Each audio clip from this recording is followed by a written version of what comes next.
Bismillahirrahmanirrahim. Assalamualaikum warahmatullahi wabarakatuh.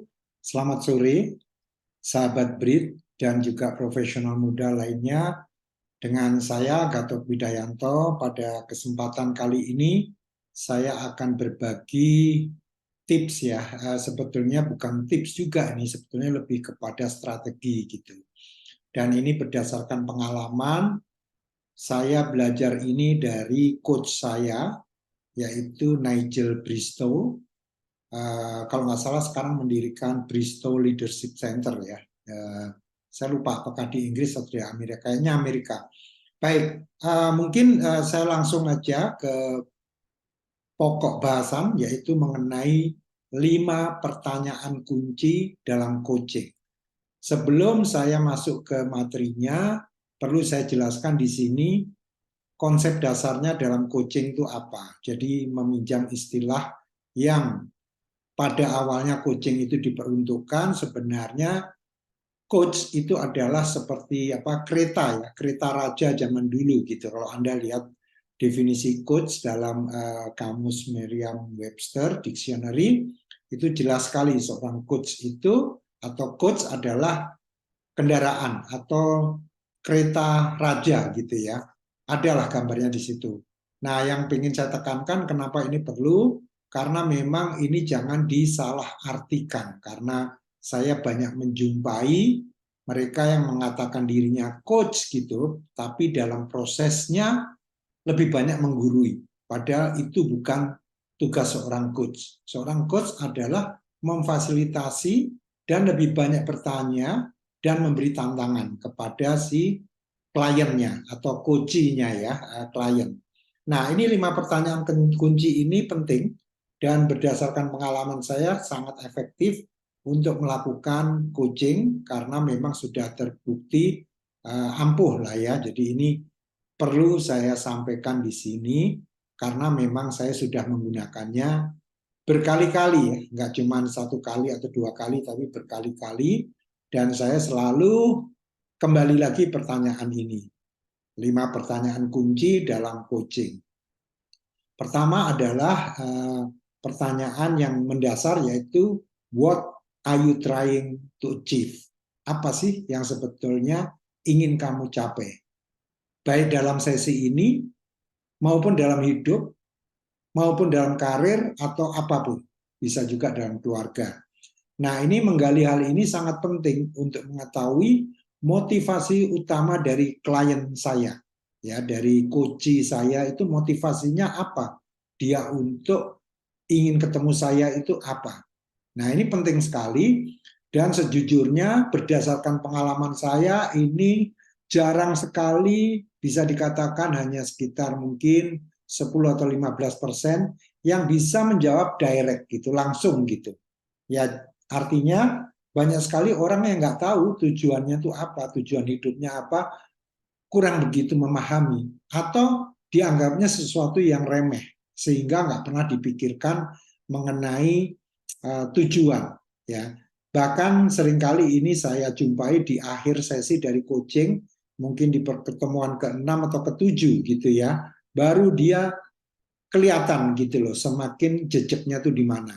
Jadi ini proses ya teman-teman semua, mengetahui apa yang ingin dicapai ini ternyata nggak semua orang mudah untuk menjawabnya. Jadi ini harus ada kesabaran. Terus yang kedua, kalau sudah ketemu itu, baru kita coba elaborasi. Masalah apa sih yang dia jumpai dalam mencapai tujuan tadi? Ya, jadi ini adalah untuk memahami kendala yang dihadapi klien dalam mencapai apa yang diinginkan.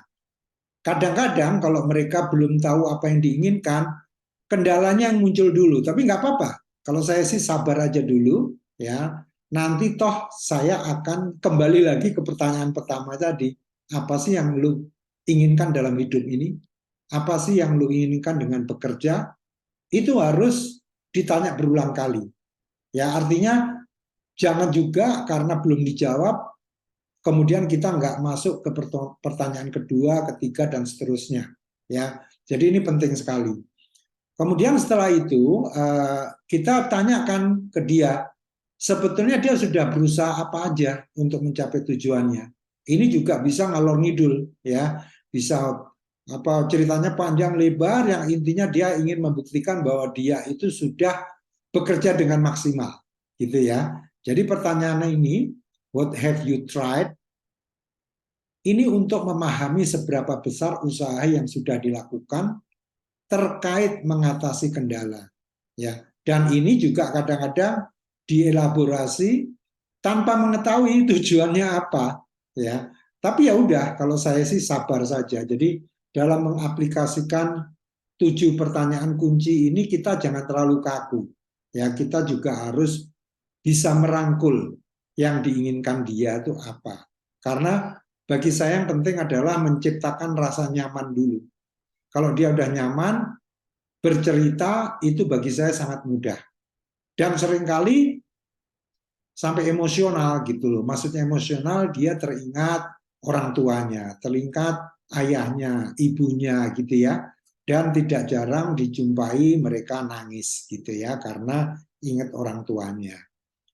Kemudian apalagi selanjutnya adalah what are your options? Ya, pilihan-pilihanmu itu apa?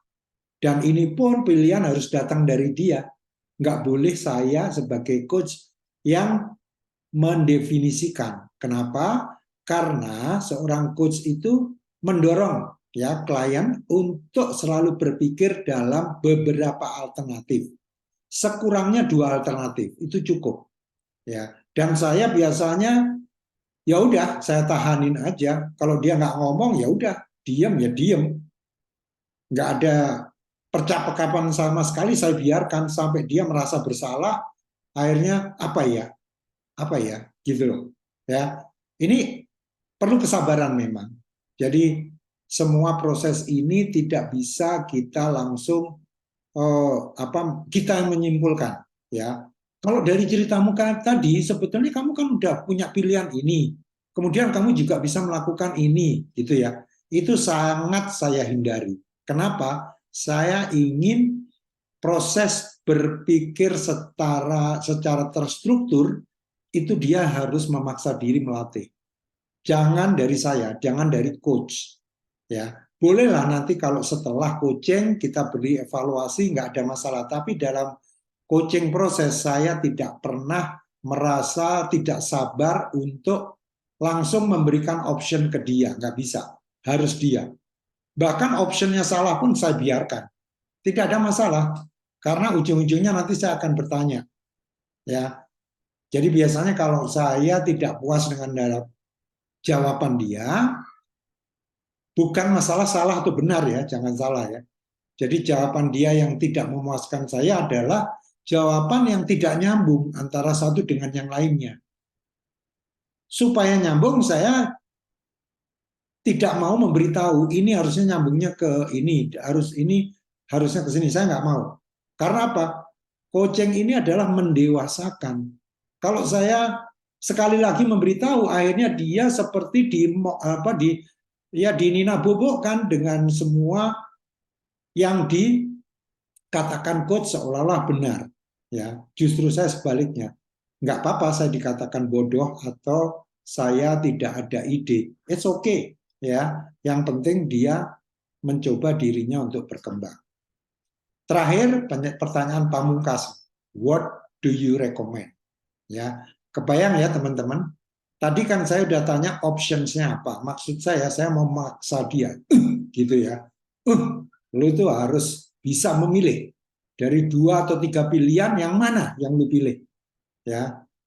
Dan saya tidak mau memberikan sedikit pun pros and cons, ya. Paling saya tanya benefitnya apa kalau pilihan pertama yang kamu pilih. Terus ketidakbermanfaatannya apa? Terus kemudian di alternatif 2 juga gitu. Benefitnya apa dan ketidakbermanfaatannya apa, ya.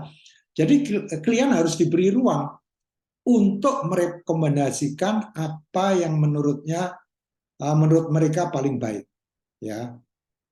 Jadi nggak bisa saya memaksakan diri harus seperti ini. Atau saya udah tahu nih, Sebenarnya dari 2 atau 3 pilihan, ini pilihan terbaik adalah yang kedua, misalnya.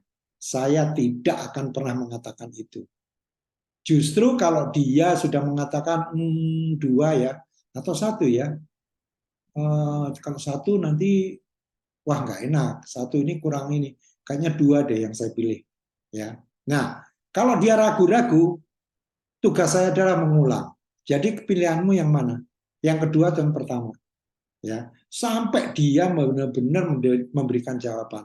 Jadi the only close-ended question itu hanya pertanyaan kelima. Ya, karena apa? Ini udah mengerucut. Jadi saya harus mendapatkan jawaban dari dia dari 2 atau 3 pilihan mana. Kalau nggak menjawab, saya cecer terus sampai dia bisa memberi jawaban. Ya, kalau nggak bisa memberi jawaban juga, ya 1 jam udah berakhir. Saya biasanya antara 45 menit sampai 1 jam. Saya bilang proses ini nggak berhasil. Ya, karena apa? Kamu belum memilihkan apa yang terbaik untuk kamu. Ya, jadi ini penting sekali. Nah, saya hanya akan mengingatkan kembali, tugas seorang coach adalah bertanya dan memberi tantangan sehingga klien mendapatkan apa yang dia inginkan. Jadi walaupun saya tahu jawaban terbaiknya adalah ini misalnya, saya tidak akan mengatakan karena yang terbaik bagi saya belum tentu bagi dia terbaik. Ya, jadi saya sangat mengurangi, sangat mencegah untuk memberikan advice karena coach is not an advisor. Ya, coach ya coach. Ya, fungsinya harus seperti coach. Jadi kita harus bisa menjadi enabler-nya dia untuk berhasil, sukses dalam karir, dalam keluarga, dan sebagainya.